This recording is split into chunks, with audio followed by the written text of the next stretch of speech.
Is there a doctor on board? The flight attendant's panicked voice echoed through the plane as I was flying back to my hometown.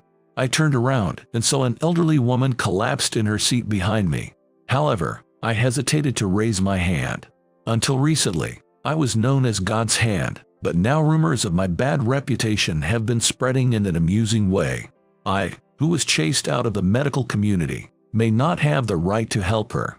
Then, from somewhere else, a middle-aged man raised his hand and approached, saying I'm a doctor. I was relieved, but when I saw the doctor's incorrect treatment, I hurriedly blurted out, I'm also a doctor, sort of. When I grow up, I want to marry a doctor. It was when we were in elementary school that my childhood friend said that. Why a doctor? My mom said if you marry a doctor, you'll be set for life. At the time, I didn't know what set for life meant, but I thought that if I became a doctor, I could marry her. I'll become a doctor, and when that time comes, I'll confess my feelings to her. Since then, I began studying hard to get into medical school. However, I, who didn't have particularly good grades, suddenly declared one day that I would become a doctor. The people around me were exasperated and didn't take me seriously, saying keep your jokes to your face. Even my parents, far from supporting or rejoicing, tried to persuade me earnestly. They told me how difficult it is to become a doctor, and that it's a thorny path even with extraordinary effort and intelligence. But I ignored the voices around me and desperately continued studying. Of course, the days of studying were sometimes painful, but I didn't hate learning in the first place, and I had a big motivation to marry my first love. There was no such thing as giving up for me, and eventually, my efforts paid off, and I was accepted into one of the top medical schools on my first try, without having to repeat a year. My parents and relatives were really surprised by this. I always thought you could do it if you tried, some uncles said, but I didn't particularly care about that. Amid congratulations from those around me, I took this opportunity to move to New York and start living on my own. What I realized after becoming a doctor was that, although my reason for aspiring to be one was simple, the medical profession turned out to be a good fit for me. As soon as I started working as a resident, I demonstrated my talent, appropriate treatment, surgical response, and calm judgment. I became a presence that was respected not only by my peers but also by professors and doctors. And after completing my residency, I felt a sense of purpose in surgery, which deals with particularly high-urgency patients, and decided to specialize in surgery. Sir, the director is calling for you. It was a nurse who peeked through the door of the examination room. At her words, I woke up with a start and came to my senses. It seemed I had dozed off during a short break due to fatigue. A summons from the director at such timing. Ethan, what kind of dream were you having? The familiar nurse laughed as if to say, I know you were napping. You caught me. It was a dream from when I was a kid. I wanted to be recognized by my first love, so I aspired to be a doctor. Oh, you're quite pure-hearted, aren't you, Ethan? What happened to your first love? She already married another man. Yes, in the end I couldn't even date my childhood friend, who was the impetus for me to become a doctor. I had planned to propose after becoming a doctor, but a few years after graduating from university, I received a wedding invitation from her with another man. Thus, I experienced heartbreak without even confessing. Unfortunately, even with my skills, I couldn't cure the wounds of heartbreak. Oh, Ethan, with your current status, you could marry any woman. Don't worry, I'm married to my job. Cracking a joke, I left the examination room and headed to the director's office. The heartbreak was painful, but by that time I was already absorbed in the fascination of medicine. I felt a sense of purpose in saving people's lives and being thanked for it. I intended to dedicate my life to this job. As I gained more experience over the years, I surpassed the titles of my senior doctors, who were a generation older, before I knew it. And now, at the age of 37, I had somehow become known as a genius neurosurgeon, with a reputation for being one of the best in the country. Perhaps because I had become too famous, I apparently had an embarrassing nickname God's Hand on an online hospital review site. Especially in the past few years, patients from all over the country have been flocking to me every day due to reviews and word of mouth. The patient I had just examined until a moment ago had undergone a major surgery last week, but their progress was going well. If I hadn't been able to have surgery with you, who knows what would have happened to me by now. You truly are a genius, just as the rumors say. God's hand, they said tearfully, and while I was happy they had recovered, I had a hard time calming them down.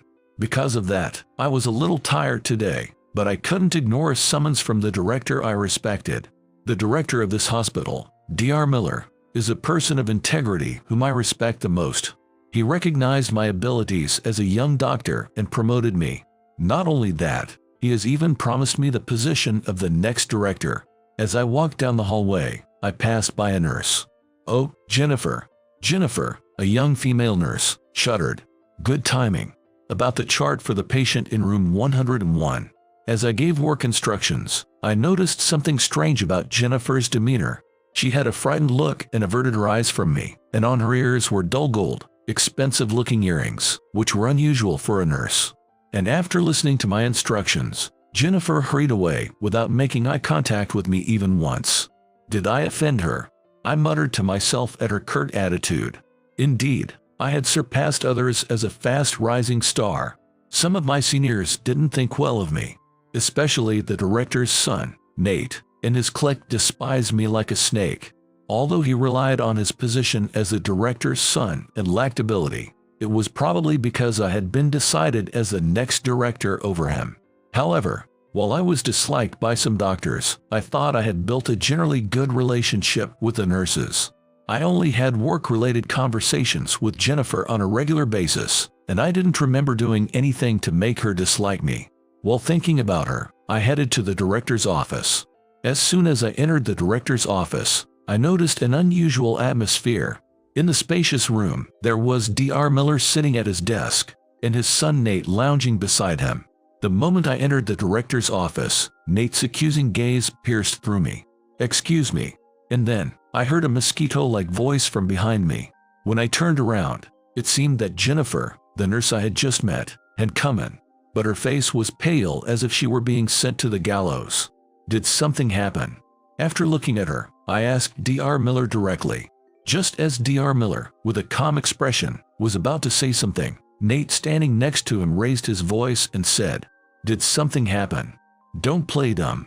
The evidence is already here." Huh? What did I do? I had no idea what he was talking about.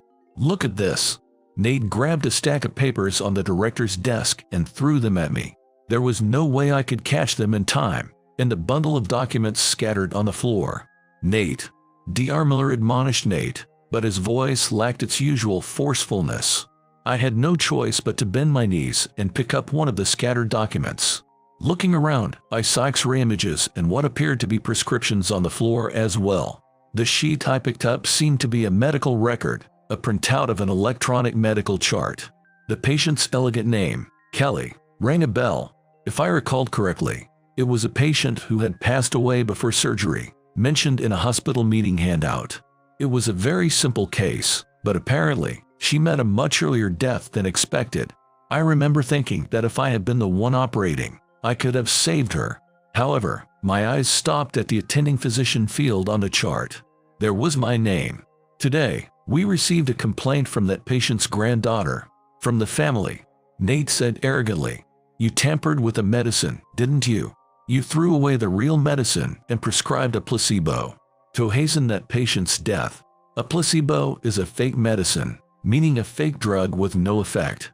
I finally understood the situation. I was currently being suspected as the culprit who drove this patient to her death.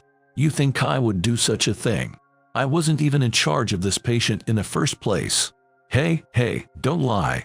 Nate pointed to the documents scattered on the floor with a triumphant look. Both the chart and the prescriptions were entered from your account. And there's even an eyewitness. An eyewitness to a crime that never even happened. The one who stepped forward in front of me as I grew irritated was Jennifer, the nurse. Jennifer avoided my gaze, trembling. I saw it.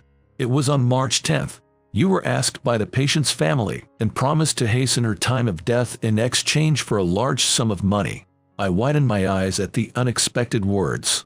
Jennifer, why are you telling such a lie? I absolutely never did such a thing. As a doctor, I save people's lives, but would I ever cause someone's death? In the first place, on March 10th, I was at a conference. How unsightly. Nate forcefully cut off my words. Jennifer just closed her eyes and shook her head over and over. Even if the patient's family ask you, the fact remains that you caused the patient's death. No, it wasn't me. Enough already. Dr. Miller stopped me and Nate, lacking strength. Of course, I want to believe you, but there's already too much evidence. I can't cover for you anymore. Sir, please believe me. This is some kind of mistake. Haven't I been devoting my everything and contributing to this hospital all this time? I acknowledge your contributions. That's exactly why I nominated you as the next director.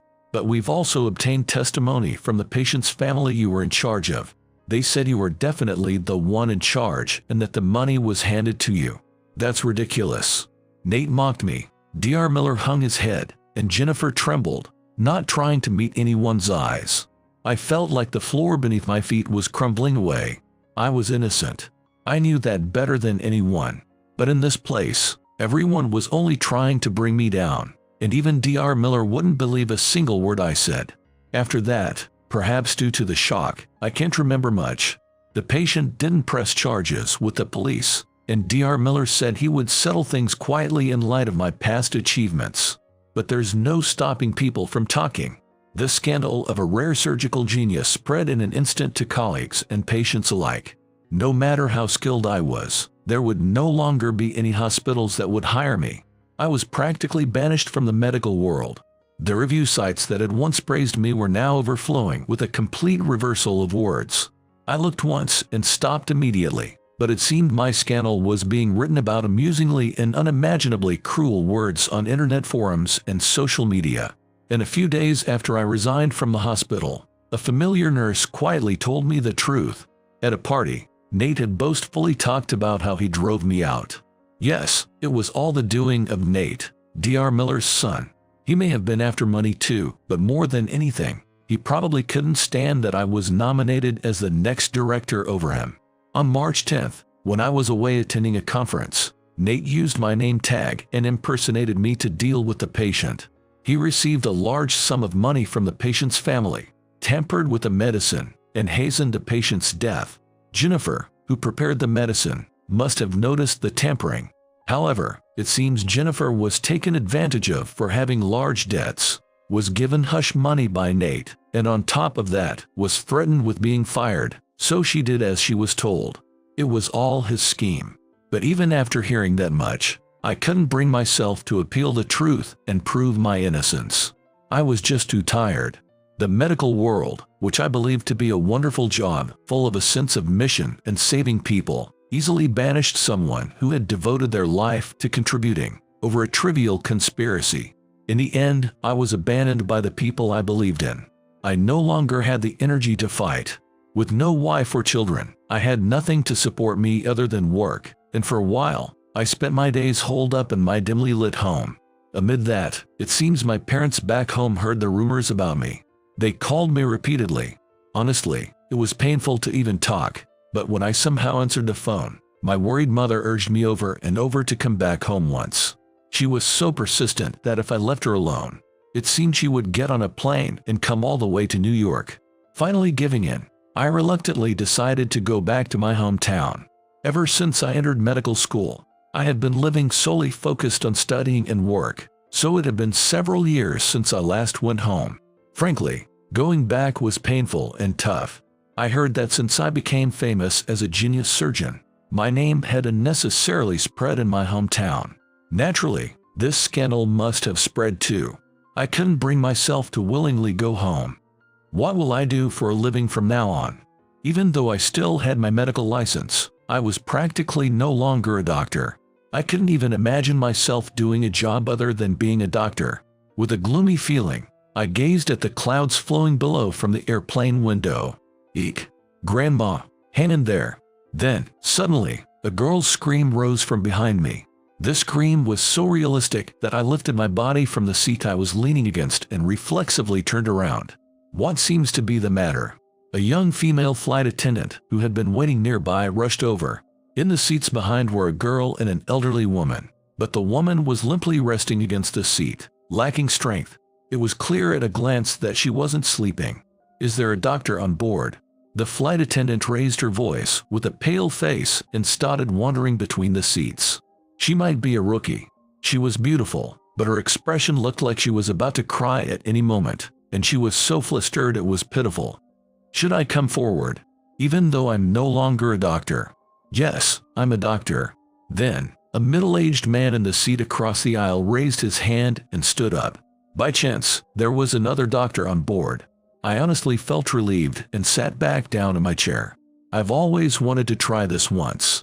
While saying something carefree that didn't fit the situation, the middle-aged doctor walked to the seat behind me, looking slightly excited. With this, it should be fine even if I don't respond. Relieved, I secretly peeked behind me out of curiosity. She suddenly started feeling ill. The girl explained in a flustered manner. The middle-aged doctor examined the patient with an easygoing demeanor. "She probably choked on the in-flight meal and is having trouble breathing.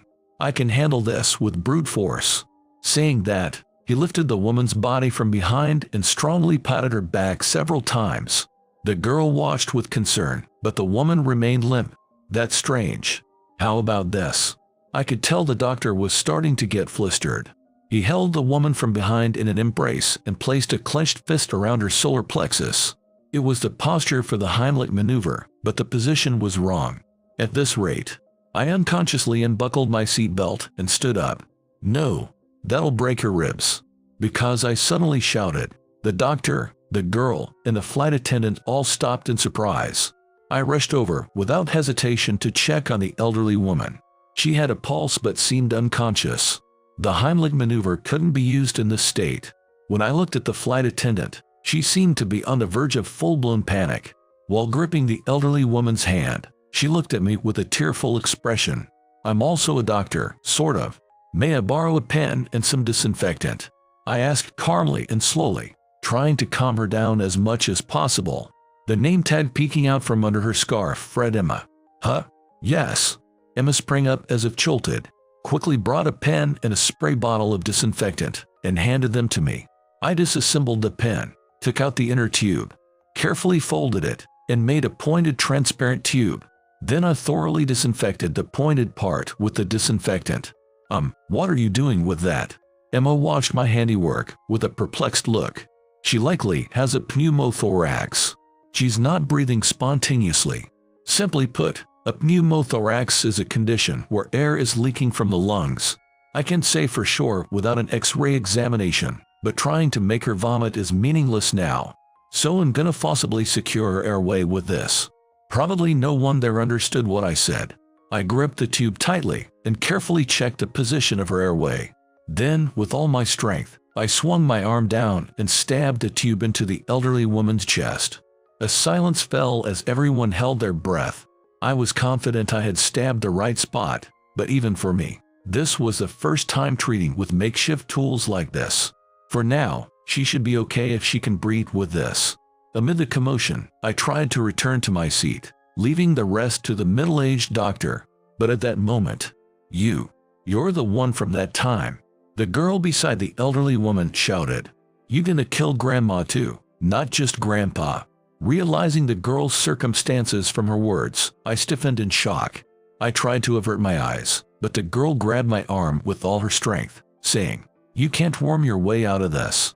Her hate-filled eyes glared at me, determined not to let me escape. There was no mistake. She was probably the granddaughter of that patient who died in the hospital incident. I had never met her directly, but the incident had caused such an uproar. It wouldn't be surprising if she knew my face from the internet and such. To her, I wasn't even a doctor. I was a hated enemy who let her grandfather die. However, what broke the tense silence was a small exhalation, a hue sound. She's out of danger now," the middle-aged doctor said with relief. The elderly woman's chest was rising and falling slightly in front of him, beginning to breathe. "Thank goodness. You've got skills for being young. Just like a god." The doctor seemed to understand his assessment had been wrong and looked a bit embarrassed.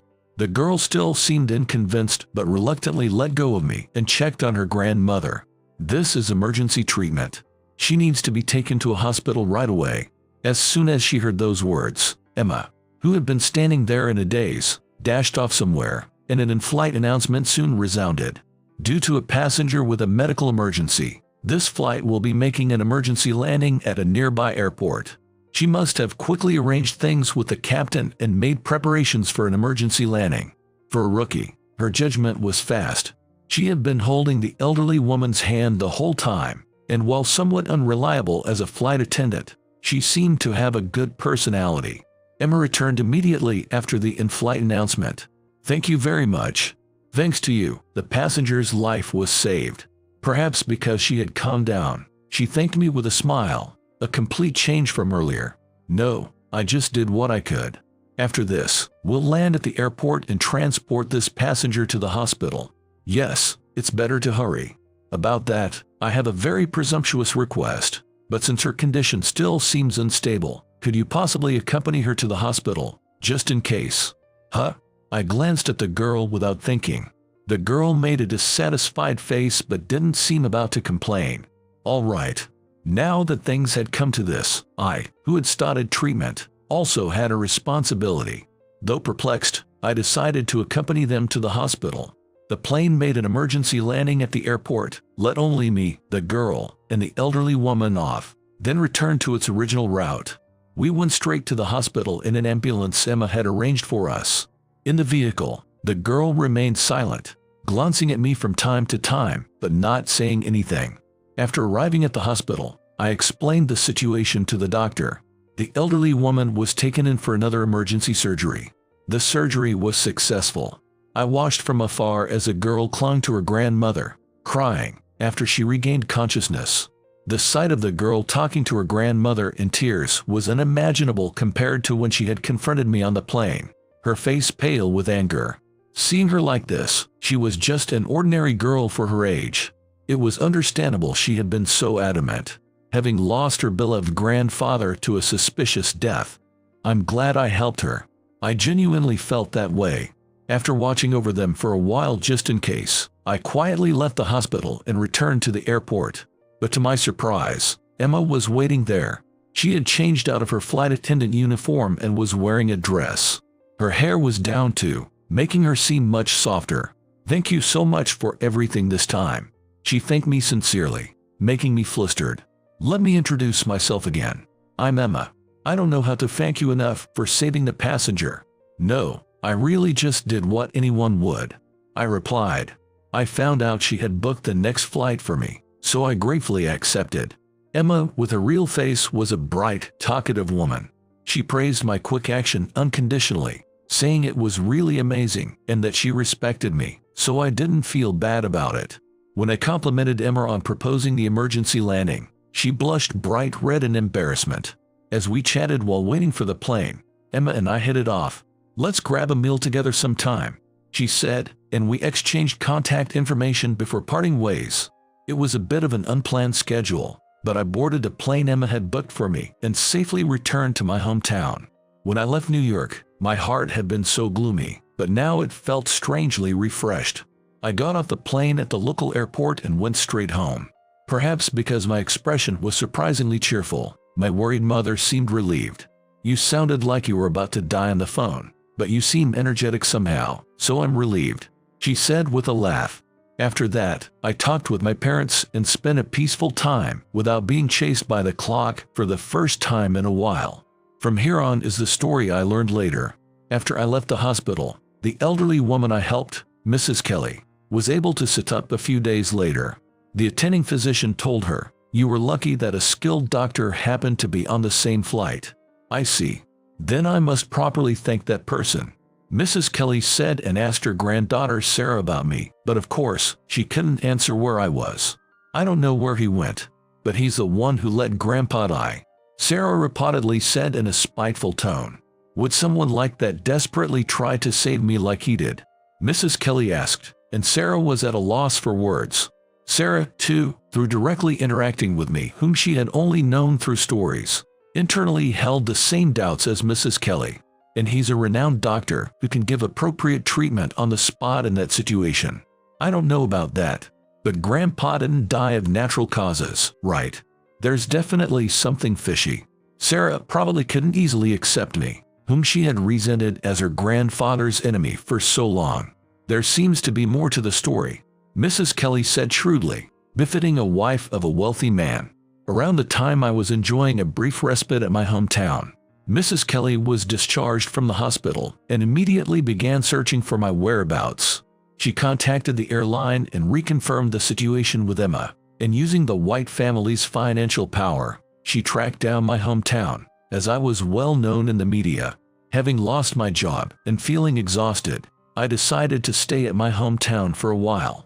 However, no matter how much it was my hometown, I, who had spent years working day and night, couldn't settle down without working. So I told my parents I wanted to help out with the small bed and breakfast our family runs.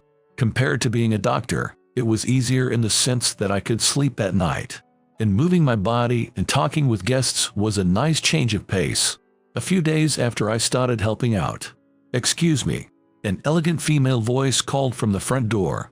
There weren't supposed to be any reservations today, so was it a walk-in guest? "Yes, welcome," I said as I opened the door, and I was at a loss for words. There stood Mrs. Kelly with a smile, Sarah with a sullen face, and Emma with a troubled expression. "I finally found you. Could you come with me for a bit?" Mrs. Kelly said calmly but with a forceful tone that brooked no argument. The atmosphere didn't allow me to refuse. I was pushed into the luxury car parked at the entrance, and it immediately started driving off somewhere. How did you know I was here?" I asked, unable to bear it any longer in the car, and Mrs. Kelly smiled elegantly. "You're a celebrity, aren't you? And you seem to be close with her too," Mrs. Kelly said, her gaze directed at Emma sitting next to me. I did something presumptuous, but please don't blame her. When I heard she had also been involved at that time, I asked her various things about you and the situation then. Being told that, I couldn't help but glance at Emma, wondering what she had said. Emma shrank back like a scolded puppy. "I'm sorry. I was asked over and over, saying they absolutely wanted to thank you. But I only told the truth." I let out a small sigh. For now, I was relieved that it didn't seem like she had told any groundless lies like last time. As we talked, the car stopped in the parking lot of a well-known high-class restaurant even in my hometown. "Welcome, Mrs. Kelly." Even the waiters and the manager came out to greet us. Despite being quite far from New York, the White family seemed to be VIP customers here too. We were naturally shown to a private room. Overwhelmed by the unfamiliar atmosphere, I passed through the door frame and entered the private room, only to find that there were already guests there. Dr. Miller and Dr. Miller of the hospital I had worked at until recently, his son Nate, and the nurse Jennifer, the three of them. Yes, the three people who had abandoned and framed me. Before the anger I had almost forgotten could well up, the three of them apologized. "I'm so sorry. I'm so sorry. I'm so sorry." Huh? What was going on? As I was bewildered, Mrs. Kelly explained from beside me. "I thought it might be presumptuous, but I couldn't bear it if I didn't do this." According to Mrs. Kelly's explanation, her late husband was once called a local notable and a prominent wealthy landowner. However, when relatives heard that Mr. White was hospitalized with little time left to live, they apparently started fighting over the distribution of his inheritance. So the son and his wife, who wanted to receive the inheritance quickly, approached a timid young doctor and asked, "Is there a way to hasten his time of death? We'll pay you handsomely." The troubled young doctor consulted Nate, who was the director's son and his senior. It was then that Nate came up with a scheme to frame me. Seeing it as a chance to kick me down, Nate told the young doctor, "I'll handle the rest," and took over the patient. And using my name tag that I had left behind while I was away, he impersonated me, received the money himself, and pinned all the blame on me. He even went so far as to log into the management system from my computer and fabricate evidence as if I had been in charge of Mr. White, from the chart to the prescriptions. And Jennifer, who happened to be passing by, witnessed the scene. I actually knew. Jennifer explained haltingly, shedding tears. She was dressed plainly, and no longer wore those expensive-looking earrings. I had a terrible spending habit, and loved brand-name accessories. It got out of control, and I ended up with a huge credit card debt. I tried to pay it back by working night shifts, but I kept buying new things, and it was a vicious cycle. I was tired and miserable. I desperately wanted to get out of debt, so I gave in and accepted hush money from Dr. Nate. When I thought it was an excuse, Jennifer raised her tear-stained face and looked at me. But after that, when I heard you were forced to quit, I felt so guilty. I did something terrible. I don't think this can heal the wounds you've suffered, but I'll accept punishment even now. So please, let him return to work. Jennifer said. I'm sorry too. You were telling the truth, but I was fixated on the fabricated evidence in front of me and couldn't believe in you. Dr. Miller also said. It might be presumptuous to say this, but if it's what you want, would you be willing to work with us again? Our hospital needs your skills. I didn't know how to respond. No matter how much they apologized, my name couldn't be cleared now. As I remained silent, Mrs. Kelly quietly told me from the side, your innocence has already been proven. You should hold your head high. I'll make sure it's properly announced to the media, and if anyone tries to hurt you, the White family will crush them with all our might. I had already been shown more than enough of this person's ability to track me down, her financial power, and her authority. Crush sounded ominous, but it was convincing like no other. But why would you go this far for someone like me? I still couldn't fully believe it. Why would Mrs. Kelly do so much for me, whom she wasn't even close to? I had completely lost faith in people. Mrs. Kelly smiled gently at me, as if to encourage me in my dismay. After all, I'm here because of the life you saved for me. I'd be cursed if I didn't repay you at least this much. I'm ashamed to admit I almost cried a little. Thank you very much, but please give me a little time. I couldn't possibly give an immediate answer. This situation was too big for me to process right away. I left the restaurant, got back into the luxury car, and returned home. I immediately confessed everything to my parents, told them I was conflicted but intended to accept Mrs. Kelly's offer, and they gave me a push with a smile. You loved being a doctor so much. If it's what you want, you should go back to being a doctor. That's right. You haven't done anything wrong, so do what you want to do. Even though they said that, I still couldn't quite make up my mind. I received frequent contact from Mrs. Kelly, but I kept putting off replying for days, making one excuse after another. Then one day, I saw my name being reported extensively on an online news site as the genius surgeon struck by a tragic false accusation. The article detailed Nate's crimes and the hospital's response. From that news, I learned that Mrs. Kelly's son and his wife, Nate, and Jennifer had been arrested. In addition to my already well-known name, genius neurosurgeon, in God's hand, the information a hero who boldly saved lives amidst tragedy was added. The news spread across the internet in an instant, and I not only cleared my name but became even more famous. When the media interviews and such had settled down, Emma came to the bed and breakfast alone. I was nearby for a flight, so I dropped by. She said with a slightly flushed smile, completed the check-in process, and stayed for a few days. Even after a few days, she showed no signs of leaving, and I gradually became worried. Is your job okay? I asked her that a few days after she started staying, while serving her dinner. No, it's fine. That can't be true. Being a flight attendant must be a busy job. When I pressed her, sensing something was up, she reluctantly confessed that she had come to persuade me on behalf of Mrs. Kelly. Your name has been cleared, so why aren't you going back to being a doctor? When I remained silent, Emma leaned in and said, the medical field needs you. If you don't go back now, when will you ever? Where did your decisiveness from when you saved Mrs. Kelly go? She was right. By saving Mrs. Kelly, I had realized it. I wanted to be a doctor again. I wanted to save people's lives and help their life. That's what I had been living for. But whenever I thought that, my weak self would whisper from the depths of my heart, can trust that was once lost be regained so easily? Geez, you keep saying things like that. Emma seemed fed up and showed signs of anger. I thought she might say something like, I don't care anymore. I'm leaving. But I was surprised by her unexpected words.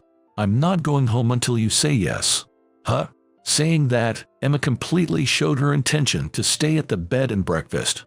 Moreover, she had apparently talked to my parents without me noticing.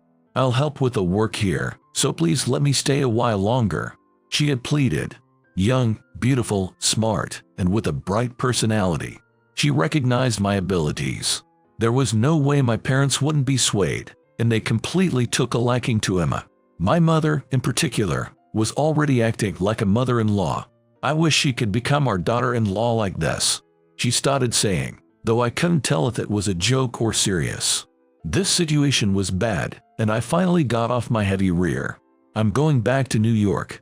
When I said that, Emma's face lit up. You're going back to being a doctor, right? Yes.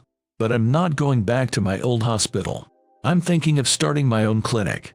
That's wonderful. Emma smiled. As much as I hate to admit it, when she smiles like this, I think Emma is truly beautiful. I can go back to New York with you, right? I had no choice but to raise my hands in surrender. After that, I returned to New York and, as I had told Emma, opened a small clinic. My skills quickly gained a reputation, and the clinic, which started small, gradually expanded in scale. As the scale grew, we became short-handed, so I reached out to Jennifer, who had been released from prison, and had her work as a nurse. Even though she had once been threatened and framed me, if she hadn't made up her mind and testified, I wouldn't be here today. I wanted to repay her somehow. I still keep in touch with Mrs. Kelly from time to time. When I heard that Sarah had been inspired by me and became a nurse, I felt a bit embarrassed. It seems we'll have a long relationship from now on, Ethan. Mrs. Kelly pressured me, making me unintentionally give a wry smile. As for Emma, even though we were still in contact, we were both busy, and Emma was flying around the world, so we hardly met after the incident. We would occasionally remember to contact each other and update each other on our recent situation, that's all. But recently, for some reason, she had started frequently visiting the clinic with flight souvenirs. You've been coming a lot lately. Did something happen? I asked while accepting the souvenir, and Emma mumbled something. If you dilly-dally, someone will steal you away, Ethan, is what Mrs. Kelly said. What was that? It's nothing. I asked her to repeat it because I couldn't hear well, but Emma, who had turned bright red, rejected me with all her might. Oh my, is this a scene of carnage? Doctor, you're so popular. The nurses teased me, seizing the opportunity. To be honest, it wasn't that I hadn't noticed Emma's feelings, but she was a young woman with a future. Maybe I still had a little distrust of people left in me. Unable to fully believe in her, I hesitated. However, that half-hearted state finally ended when I received a call from Mrs. Kelly. Ethan, women have various time limits. Why don't you make things clear soon? Geez, I'm no match for this person. It's rare for you to ask to see me, Ethan. And for the first time, I called out to Emma myself. The observation deck at the airport. I chose a place that seemed convenient for Emma's schedule. I managed to make time between surgeries and snuck out of the hospital, so I was in my usual white coat. In contrast, Emma, who arrived in a dress, was as beautiful as ever, just like the day I met her at the airport. In hindsight, the reason I was able to return to this place in the spotlight was not only thanks to Mrs. Kelly's power, but also because Emma was there. She encouraged me when I was feeling weak and sometimes scolded me, patiently supporting me. I had to respond to her feelings. Emma gazed at the planes taking off. Looking at her, I took out a small cloth-covered box I had prepared from the pocket of my white coat. Inside was a ring. Emma. I called her name for the first time. She turned around with a start. I opened the ring box and held it out. Will you? The words I gathered my courage to convey were drowned out by the sound of a plane taking off. My bad luck, to have an interruption even at a time like this. Just as I thought that, Emma smiled. Yes, gladly.